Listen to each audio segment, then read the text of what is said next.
बिस्मिल्लाहिर्रहमानिर्रहीम। आज हमारी वीडियो के टॉपिक का मकसद और उन्वान है हिल्म हो तो ऐसा। आपको आगे चलकर पता चलेगा कि ये हिल्म का बाप किस लिए बांधा गया है, यहाँ पर किस लिए है और बप्पा जानी ने क्यों बांधा है। हमारे पास किताब है हदीस मौज़ूआ फ़ी फ़ज़ाइल मुआविया की शान में 72 रवायात का रद्द कारी ज़हूर अहमद फैज़ी की लिखी हुई। इसका सफ़ा नंबर 55 है। अल हदीस मौज़ूआ फ़ी फ़ज़ाइल मुआविया। यहाँ पर चलते हैं हिल्म हो तो ऐसा। अमीर अहले सुन्नत हिल्म हो तो ऐसा अनुमान कायम करके लिखते हैं, यानी कि बप्पा जानी ने ना फ़ज़ाने माविया किताब लिखी है। बप्पा जानी ने कभी ये नहीं लिखा कि फ़ज़ाइल अब्दुल्ला नबी के वालिद का, यानी कि फ़ज़ाइल आमीना फ़िज़ाने आमीना कभी नहीं लिखा। क्यों? क्योंकि अमीर अहले सुन्नत नबी के वालिदैन को माज़ल्ला मुशरक ज़्यादा समझते हैं, नबी को मुशरक ज़्यादा ये मानते हैं। ये इतने खबीस हैं कि इन्होंने इनसे पूछें जाके कि नबी के वालिदैन का उर्स क्यों नहीं मनाते, नबी के वालिदैन के हिलम के बाप क्यों नहीं लिखते। तो जितने भी ये वीडियो बरेलवी हजरात सुन रहे हैं, या जो भी ये टोला है, ये लब्बैकी टोला या जो भी है, ये अपने ज़रा उलमा से या अपने उस्ताजीद से या अपने ये जितने बड़े बप्पा जानी ये और जितने भी टोले हैं इनके, ये सबसे जाकर पूछें आप नबी का उर्स क्यों नहीं मनाते। ये जितने भी मुआविया के उर्स मना रहे हैं, इन्हें पूछे कि नबी के वालिदैन का उर्स क्यों नहीं मनाते ये। खैर, ये बाब में क्या लिखते हैं कि नबी करीम सल्लल्लाहु अलैहि वसल्लम की बारगाह में कबूल इस्लाम के लिए लोग जोक दर जोक हाज़िर हो रहे थे। एक दिन यमनी बादशाह की औलाद से हज़रत सैयदना वाइल बिन हुज्र रज़ी अल्लाह ताला अन्हु वफ़द की सूरत में बारगाह रसूल सल्लल्लाहु अलैहि वसल्लम में कबूल इस्लाम के लिए हाज़िर हुए। तो उन्हें सहाबा इकराम में अजमाइन ने बताया कि नबी करीम ने 3 दिन पहले ही तुम्हारे आने की बिशारत दे दी थी। नबी करीम ने फरमाया उन पर, यानी कि नबी करीम ने इन पर बेजो शफ़क़त फरमाई और इनके लिए चादर मुबारक बिछा दी, इसीलिए करीब बैठा दी और मिंबर अक़दस पर इनके लिए तारीफ़ी कलमात इरशाद फरमाए, बरकत की दुआ फरमाई। किनके लिए जी? वही हो हुजूर के लिए। और आगे ये सफ़ा नंबर 56 है कि क़याम के लिए मकान की निशानदेही का काम एक कुरैशी नौजवान के सुपुर्द कर दिया। इत्तेफाक से ये कुरैशी नौजवान भी सरदार मक्का का फर्जंद था, लेकिन दरसगाह नबूवत से फैज़याब होने और सोहबत मुस्तफ़ा से अखलाक व आदाब सीखने की बरकत से इनके मजाज में ज़रा बराबर भी सरदार वाली बात न थी। नबी करीम ने हुक्म पाते ही वो नौजवान फ़ौरन हज़रत सैयदना वाइल बिन हुज्र के हमरा चल दिया। हज़रत सैयदना वाइल बिन हुज्र ऊँटनी पर सवार थे, जबकि उन कुरैशी नौजवान के साथ साथ चल रहा था। चुनाचा गर्मी शदीद थी, इसलिए कुछ देर पैदल चलने के बाद उस कुरैशी नौजवान ने सैयदना वाइल बिन हुज्र से कहा, गर्मी बहुत शदीद है, अब मेरे पाँव अंदर से भी जलने लग गए हैं, आप मुझे अपने पीछे सवार कर लीजिए। हज़रत सैयदना वाइल बिन हुज्र ने साफ इनकार कर दिया। कुरैशी नौजवान ने कहा, कम अज़ कम अपने जूते ही पहनने के लिए दे दीजिए ताकि गर्मी से बच जाऊँ। तो सैयदना वाइल बिन हुज्र ने कहा, तुम इन लोगों में से नहीं हो जो बादशाह का लिबास पहन सकें, तुम्हारे लिए इतना ही काफ़ी है कि मेरी ऊँटनी के साए में चलते रहो। ये सुनकर कुरैशी नौजवान ने नहायत तहम्मुल का मुजाहरा किया और ज़ुबान से भी जवाबी कार्रवाई न की। वक़्त गुजरता गया और वो नौजवान पूरा मुल्क शाम का गवर्नर बन गया। एक बार हज़रत सैयदना वाइल बिन हुज्र इन कुरैशी नौजवान के पास आए और अब वो गवर्नर बन चुका था। वो कुरैशी नौजवान आपके साथ नहायत ही एहतराम से पेश आया। माजी के इस वाक़या का बदला लेने के बजाय हज़रत सैयदना हुज्र को अपने साथ तख्त पर बिठाया। फरमाया, तख्त बेहतर है या आपकी ऊँटनी की कुहान। तो हज़रत सैयदना वाइल ने कहा कि अमीरुल मोमिनीन, मैं उस वक़्त नया नया मुसलमान हुआ था और जाहिलियत का रवाज था। मैंने क्या किया, यानी कि अब अल्लाह अज़्ज़ व जल ने हमें इस्लाम से सरफराज फरमाया और आपने जो किया वही इस्लाम का तरीका था। सैयदना वाइल बिन हुज्र इस कुरैशी नौजवान के रवैये से इस कदर मुतासर हुए कि आपने फरमाया, काश इसने इन्हें अपने साथ आगे सवार किया होता। मौजम सगीर में है जी ये हदीस, मुसनद बज़ार में है और तरीक़े बदाद मदीना में है। ठीक है जी। मीठे मीठे इस्लामी भाइयों, क्या आप जानते हैं कि तकलीफ बर्दाश्त करने के बावजूद हुस्न सलूक से पेश आने वाले ये बुर्दबाद कुरैशी नौजवान कौन थे? ये नबी करीम सल्लल्लाहु अलैहि वसल्लम के जलीलुल कदर सहाबी और कातबे वही सैयदना अमीर मुआविया थे। फ़िज़ाने मुआविया सफ़ा नंबर 11 और 14। अफसोस कि ये रवायत सनद और मतन दोनों सूरत में मौजू मतलब घड़ी हुई और बातल है। ठीक है जी। अब इसकी सनद पे बहस करते हैं। ये सफ़ा नंबर 57 पे है जी। और इसकी सनद, ये हदीस सनद इसलिए बातिल है कि इस सनद में एक रावी मोहम्मद बिन हुज्र हाफिज हजर अस्कलानी के नज़दीक इन रवायात, वो कहते हैं कि जी इन रवायात का मुनकर और काबिल एतराज़ है। इमाम अबू अहमद हाकिम ने कहा यह हदीस मुहद्दिसीन के नज़दीक कवी नहीं है, लिसानुल मीज़ान। अच्छा, ये अल्फाज मौजमुस सगीर हाशिया में भी मौजूद है, इसका हवाला मसूफ ने दिया है और कहा है कि अल्फाज इमाम ज़ैबी ने भी यही लिखा कि हाफिज ने भी इसे मुकर्रर किया है, मतलब कि ये मुनकर हदीस है। बुखारी क्या कहता है जी, मोहम्मद बिन हुज्र बिन अब्दुल जब्बार बिन वाइल बिन हुज्र हज़रमी अबू जाफर किंदी कूफी में नज़र है। बुखारी कहता है इसके ऊपर नज़र है।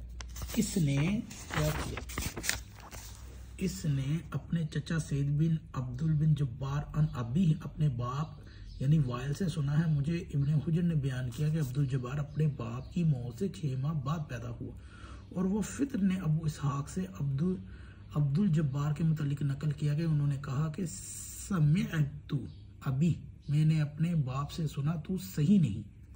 अल तारीख कबीर अल बुखारी। इस मफहूम में मोहम्मद बिन हुज्र ने अपने चचा सईद से सुनने का ये कॉल किया है। सईद का कहना है कि उसने अपने बाप से अब्दुल जब्बार से समात की है और जब्बार का दावा है कि उसने अपने वालिद वाइल बिन हुज्र से सुना है। बुखारी फरमाते हैं जब्बार तो अपने वालिद वाइल की वफात से 6 माह बाद पैदा हुए, तो उसने अपनी वलादत से कबल कैसे सुन लिया।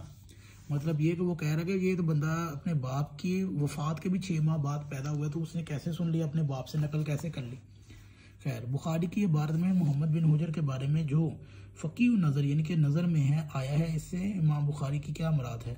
उलमा असूल हदीस फरमाते हैं कि इससे इमाम बुखारी उस शख्स का मतरूक झूठे होने की तरफ इशारा कर रहे हैं। ज़हबी ने अब्दुल्ला बिन दाऊद अल-वास्ती के हालात में भी लिखते हैं कि बुखारी ने उसके बारे में कहा उसमें नज़र है और ये वो अक्सर ऐसे शख्स के बारे में कहते हैं जो झूठ में मुलव्वस होता है, यानी कि बुखारी कहते हैं जिसके ऊपर वो कहते हैं नज़र है तो समझो वो झूठा है। और एक मकाम पर ज़हबी कहते हैं ऐसा शख्स इमाम बुखारी के नज़दीक ज़ईफ़ से बड़ा बुरा है। ज़हबी ने उस्मान बिन फ़ाइद के हालात में भी इमाम बुखारी से फ़कीह नज़र नकल किया है और फिर उस पर यूँ तबसरा किया है। मैं कहता हूँ कि उस्मान बिन फ़वाइद इन अहादीस के गढ़ने में मुलव्वस है। बुखारी अक्सर जिस शख्स के बारे में फ़कीह नज़र कहते हैं तो वो मुहतम यानी कि हदीस में झूठा होता है। मज़ानुल इतराज़ इमाम ज़ैनुद्दीन अब्दुल रहीम अराकी और इमाम सखावी कहते हैं जी फ़लाँ में नज़र है, फ़लाँ से मुहद्दिसीन ने सकूत इख्तियार किया है। ये दोनों बातें इमाम बुखारी और उसके शख्स के बारे में कहते हैं जिसकी हदीस को मुहद्दिसीन ने तर्क कर दिया हो। इमाम बुखारी की मुख्तसर इबारत में जो कुछ कहा गया है इस बात को ज़्यादा वजाहत के साथ इमाम इब्न हब्बान ने यूँ बयान किया है क्या कि मोहम्मद बिन हुज्र बिन अब्दुल जब्बार बिन वाइल बिन हुज्र हज़मी कंदी कूफी, इसकी कुनियत अबू जाफ़र है, ये कूफा का बाशिंदा है। ये अपने चचा सईद बिन जुबैर से रवायत करता है और अब्दुल जब्बार अपने बाप वाइल बिन हुज्र से एक गैर मोतबर नुस्खा रवायत करता है। इस नुस्खे की कुछ बातें असल हदीस नबी के तौर पर मिलती हैं लेकिन वाइल बिन हुज्र की सनद से नहीं, इसलिए कि बाज़ मुख्तसर चीज़ें वाइल बिन हुज्र के हवाला से भी मिलती हैं जिन्हें वो अफसाने के तौर पर लाया है और उनमें इफराद से काम लिया है और उस नुस्खा की कुछ चीज़ें जाली हैं। कलाम नबवी सल्लल्लाहु अलैहि वसल्लम से उसका कोई तल्लक नहीं है, उनसे दलील लेना जायज़ ही नहीं है। बाकी रहा अब्दुल जब्बार बिन वाइल का मामला, तो वो अपने बाप की वफ़ात से 6 माह बाद पैदा हुआ। वाइल बिन हुज्र की वफ़ात हो चुकी थी। अब्दुल जब्बार अपने वालदा के शिकम में ही था, लिहाजा उसकी हदीस मुनक़ते की किस्म में से है जिससे दलील कायम ही नहीं होती। मौसूफ ने अल-मुजम सगीर से जो रवायत हदीस नकल की है उसकी सनद भी यही है। और आगे चलते जी मीठे मीठे हप हप तो कड़वा कड़वा थू थू। आपने देखा कि इस हदीस सनद मौजू है, हमारे नज़दीक ये मतन के लिहाज से भी मौजू है। ये मुसन्नफ़ कहता है कि ये हदीस सनद तो साबित नहीं हो रही लेकिन मतन के लिहाज से भी मौजू है। इमाम इब्न हब्बान के तज्ज़िये के मुताबिक इसमें मोहम्मद बिन हुज्र कुछ चीज़ें वाइल बिन हुज्र से लाते हैं और कुछ बातें अफसानवी तौर पर भी लाते हैं, यानी ये झूठ और सच का मजमुआ है। अमीर अहले सुन्नत ने ऐसी रवायत का अंदराज में जिस किताब पर ज़्यादा एतमाद किया वो वही किताब है जिसका उन्होंने सबसे पहले हवाला दर्ज किया। उन्होंने जितना तवील रवायत नकल की है, इस कदर तवालत भी उनकी दर्ज करदा कुतुब में से फ़कत उसी किताब मुजमल सगीर में है। चुनाचा उन्होंने इस किताब के हवाले से भी इस हदीस को काबिल इस्तदलाल माना। लिहाजा हमारे उनसे सवाल पैदा होता है कि इस हदीस को मुकम्मल तस्लीम करते हैं या मीठा मीठा हप्पा पर करवा करवा थू वाले मामलात के मुताबिक यानी कि मुर्तकब होते हैं। कारीन कराम अल-मुजमल सगीर में ये अल्फाज नहीं हैं। वाइल बिन हुजर खुद दरबार मुआविया में आए थे, बल्कि ये मज़कूरा उन्होंने मीर मुआविया यानी कि उन्हें मुआविया ने अपने दरबार में तलब किया था। सवाल पैदा होता है कि उन्होंने इस तलबी का जिक्र क्यों नहीं किया। इसलिए कि अगर ये जिक्र करते तो इस हदीस से फजीलत मुआविया नहीं बल्कि मजम्मत मुआविया निकलती हैं। आए जिसके बाद जुमलों से उन्होंने सिर्फ नज़र किया है, ज़रा उन जुमलों पर भी गौर करते हैं। यानी कि क्या किया मुजमल सगीर की ये रवायत। फिर जब मुआविया बादशाह हुए तो उन्होंने एक कुरैशी शख्स को भेजा जिसे बुसर बिन अबी अरता कहा जाता था। ये बुसर बिन अबी अरता ये भी सहाबी है और इसने क्या क्या जुल्म ढाए मैं आपको बाद में बताऊंगा। उसने कहा, मैं तुम्हें एक इलाका देता हूँ, सो तुम अपने लश्कर के साथ निकलो। फिर जब तुम मुल्क शाम से बाहर निकल जाओ तो तलवार निकाल लेना। सो जो शख्स मेरी बैत से इनकार करे तो उसको कत्ल कर देना हत्ता के मदीना पहुंचो। फिर जब मदीना में दाखिल हो तो उस शख्स को कत्ल कर देना जो मेरी बैत का इनकार करे। मुआविया कह रहा है, फिर खिज़र मौत का रुख करना और सो वहाँ उस शख्स को कत्ल कर देना जो मेरी बैत का इनकार करे। और अगर तुम वाइल बिन हुजर को पाओ तो उसे मेरे पास लाना। वाइल बिन हुजर को पाओ। बस बुसर ने हुक्म की तकमील की और उसने वाइल को जिंदा पाया तो उसे मुआविया के दरबार में लाया गया। फिर मुआविया ने उससे मुलाकात का हुक्म दिया तो उसे मुलाकात की इजाज़त दी गई। माशाल्लाह। वो हदीस देखें जी, क्या ऊँट और फिर जूती और पाँव, और बाद में मुआविया ने उसको बुलाया कैसे। इसके बाद जो हुआ उस तर्जमा का मसूफ ने यूँ लिखा है कि सैयदना वाइल को अपने तख्त पर बैठाया, फरमाया मेरा मतलब कि ये हदीस मुजमल सगीर की पूरी है। और फरमाया, क्या फरमाया जी, तख्त पर बेहतर है या आपकी ऊँटनी को हान। तो सैयदना वाइल ने कहा, ए अमीरुल मोमिनीन, मैं इस वक्त नया नया मुसलमान हुआ था, जालियत का रवाज था। मैंने कहा कि अब अल्लाह ने हमें इस्लाम से सरफराज कर दिया है, आपने जो किया वही इस्लाम है, यानी कि इस्लाम का तरीका फिज़ान मुआविया। हर चंद हमारा एतमाद इस रवायत पर नहीं, चुनाचा ये झूठ और सच का मजमुआ है। लेकिन दूसरी रवायात से साबित है कि बुसर बिन अरता ने मुआविया के हुक्म के मुताबिक बैत मुआविया के मुनकरीन और सैयदना अली के मुहब्बीन को तैगो तय किया था, यानी कि कत्ल किया था। मुआविया ने तो मदीना में भेजा किस लिए, मौला अली के शियों को कत्ल करने के लिए। खैर यही वजह है कि मुहद्दिसीन और मोरखीन ने सब ने बुसर इब्न अरता को उसके सहाबी होने के बावजूद बुरा शख्स कहा है, जैसा कि इसकी तफसील में हादियों मेहंदियों कातलिना हक़ नमान के तहत आएगी इंशाअल्लाह।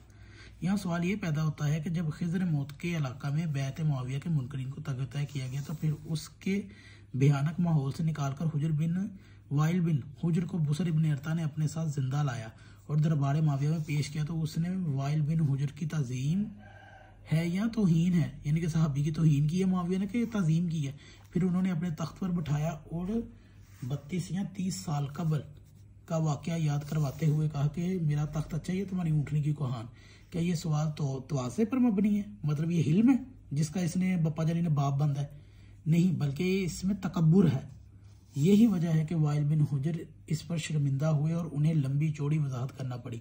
हिल्म व तबद्दुर का तकाजा तो ये था कि वो खुद दरबार मुआविया में भी आते तो उनसे ये सवाल किया जाता और ना ही उन्हें ये वाक़या याद कराया जाता, जिसका असर ये होता कि वो खुद दिल में शर्मिंदा हो जाते और बाद में लोगों की मजलिस में बयान करते फिरते कि कैसा हिल्म शख्स है कि मैंने उसके साथ वो सलूक किया था, लेकिन उसने उल्टा तो मेरी तज़ीम की और मेरी ज़्यादती को ज़ुबान पर न लाए। यही एक सवाल ये भी है कि मौसूफ ने कहा मेरा तख्त अच्छा है, ये तुम्हारी ऊँटनी, क्या ये साबित कर किया जा सकता है इससे नबी और खुलफा राशिदीन के दौर में तख्त का तसव्वुर था? ये आपको भी वाक़या हो जाता है कि बप्पा जानी कैसी यानी कि शैतानियत फैला रहे हैं।